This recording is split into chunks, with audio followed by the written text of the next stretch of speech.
Welcome back. Thanks for joining me. This is Yup, I Said It. My name is Andre. So today, I've got to show you guys this video. Now, it's a body language expert. You may have seen this is Bill Gates's interview on PBS about Jeffrey Epstein. Very, very fascinating, very interesting on how he answers these questions thrown at him. Now, I'm not an expert on this. I'm just your average Joe, but I'm looking at this and I'm saying there is something wrong here. I want to follow this very closely as the stories develop. The Jeffrey Epstein stuff is coming out very slow. We know there's a lot to cover there, but I thought that this would be very, just very telling. So without further ado, check this out, bro. I'm going to react to a recent controversial interview with Bill Gates on PBS. It was supposed to be about vaccines, but she asked Gates about his relationship with Jeffrey Epstein. My feedback is not a criticism of Gates as a person. I'm just going to look at his specific behaviors in this interview for educational purposes to see what makes his communication come off as hinky. That's a word that police officers and other people use to describe somebody who's acting nervous, suspicious, but it's difficult to articulate exactly why something seems off.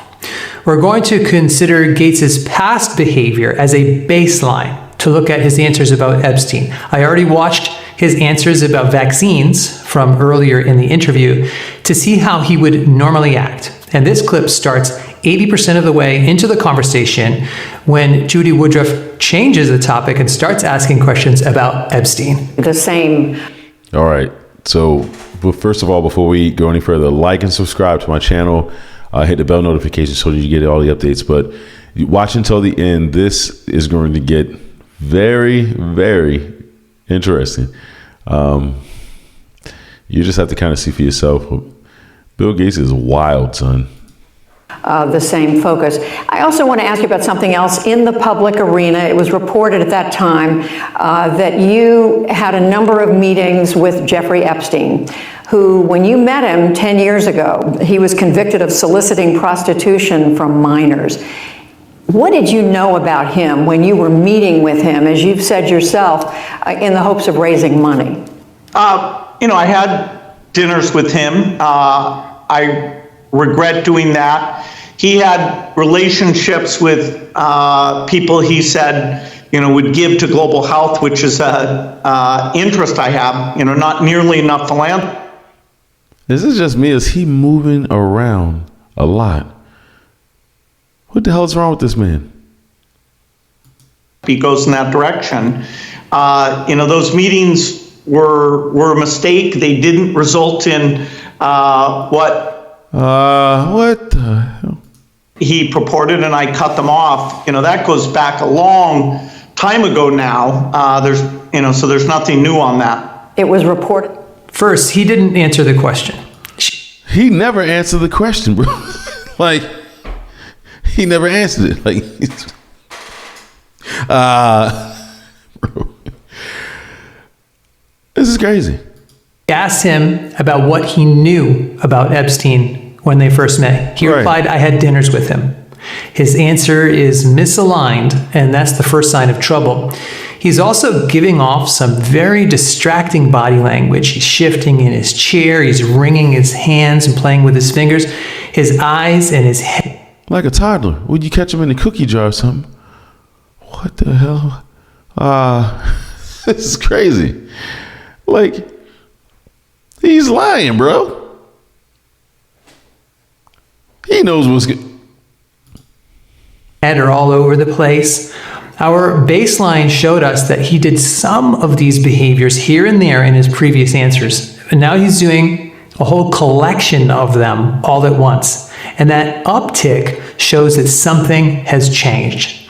That also shows a misalignment between his words and his nonverbal cues. So if we were playing poker with Bill Gates, we'd say he's giving off tells. Oh, he'd be done playing some poker. Done, son. He's hiding something, bro. And in the field of communication, we call this misalignment nonverbal leakage. There's something more going on in his mind than what his words are saying. He looks bottled up, as if he's restraining himself from saying more. We then have 2 layers of misalignment. Woodruff's question and his answer misalign, and his own words and nonverbal cues misalign. So that's a double dose of hinky behavior. We also see a sharp increase in his disfluency. His baseline answers were averaging a filler word every 6.7 seconds. That's already a lot. His top 2 fillers are ah and you know. During his Epstein answers, though, he used a filler every 2.6 seconds. That's crazy. Yeah. Huge increase. He's also repeating words and restarting more frequently. He said those meetings were a mistake. There's, so there's nothing new on that. And he's pausing frequently in the middle of sentences to search for words instead of pausing at the end. Those disfluencies are all signs of conversational trouble. It's like his mind is the inside of a maraca, and he's fighting to keep it organized. Meet with him over several years, and that, in other words, a number of meetings. What did you do when you found out about his background? He continued to hang out with him. That's exactly what he did. And his wife divorced him. I understand why now. He's hanging out with a child molester. Okay, a sex trafficker. That's why she divorced him. Well, and I've said I regretted having those dinners, and there's absolutely nothing new on that. He never answered the question. He still didn't answer. What's the use of having an interview if you can't answer questions? I'm trying to figure this out. Obviously shaking his head before the question is done. He's agitated. More importantly, he didn't answer this question either. He just repeated the same answer he already gave. His replies were also almost exactly the same. He said, I had dinners with him. I regret doing that the first time. That's 9 words. For Woodruff's... I bet he does regret it. But it's going to get crazy. Like, if you guys haven't watched this, take a look at this, bro. This is crazy. How he responds to this. Like, who says something like this? Like, watch this. Next question, he said, I have said I regretted having those dinners. That's 8 words. To the first question, he responded, there's, so there's nothing new on that. 7 words. To the next question, he said, there's nothing, absolutely nothing new on that. That's 8 words.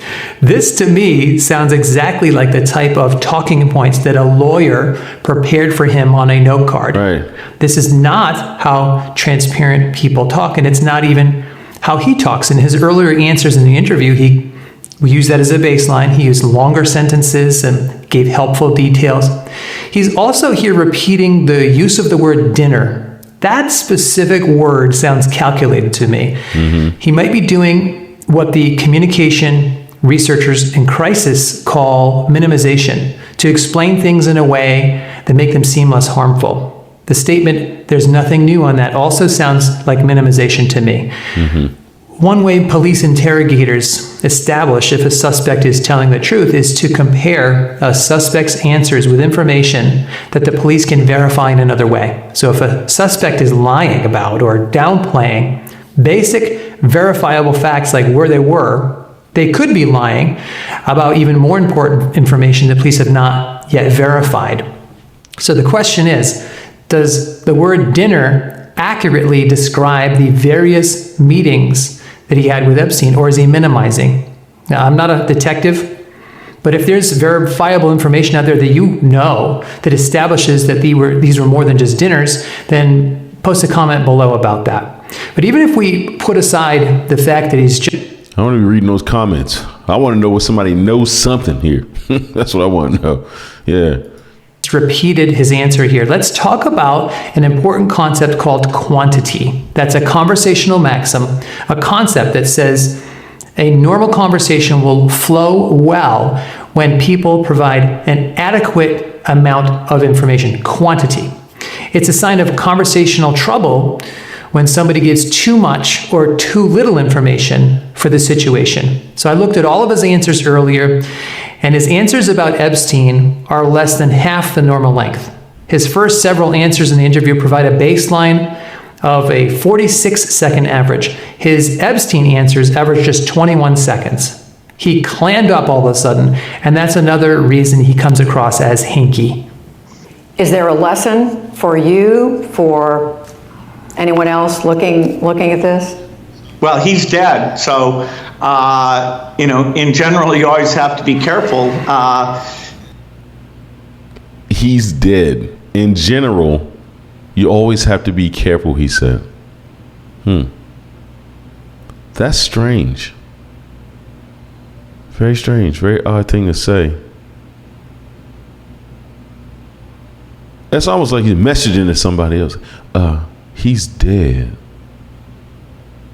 You generally have to always be careful.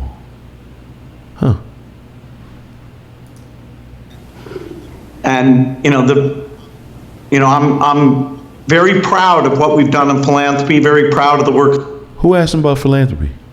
Ain't nobody asked him about philanthropy, bro. Did he just change the subject? He ain't answer any of the questions. And now he's changing the subject. Want to get spicy. The foundation, that's what I get up every day and focus on. So she asks him, is there a lesson? And to me, this should have been a very easy question. But again, his answer is way off. He replied, well, he's dead. This breaks the conversational maximum of irrelevance. His answer does not logically correspond to what she asked him. And that's why this moment is the weirdest one in the interview. As the questions get easier, his answers get less connected. He then pivots to his work with the Gates Foundation. And in crisis communication research, we call this technique bolstering. When companies and politicians get accused of wrongdoing, they often try to refocus the conversation on all the good things they're doing to bolster their image. So he says, I'm a philanthropist, I'm very generous. Now, bolstering like this is not an admission of guilt, but he is using it as a way to change the subject instead of answering a very basic question that he was asked. So, man, that's crazy. Like, if you watch that and you're thinking like, who responds like that? You're not alone. I mean, who responds like that to? Because first of all, didn't answer any of the questions. I'm surprised they had the nerve to put him under pressure like that. I could have swore like PBS, like he was funding that network. Like, this is falling apart for these people, man. Like, they can't lie anymore. If they know something. So this evidence is coming out very slowly, man, on the Jeffrey Epstein stuff. And I want to keep reporting on it. I want to keep revealing what I learned. I want to be doing some deep diving and deep research about it, because it's going to be a lot there. It's going to be a lot with these bank systems and these other people involved on that Epstein Island list. And people want to know. People want to know the truth, man, about what's going on. There's a lot of other people involved in it, and we will find out. We're going to find out. We're going to find out, and we're going to report on it. The mainstream media definitely won't report on it, but we will. Look, like and subscribe. I got more of this coming. Until next time, guys. Thank you.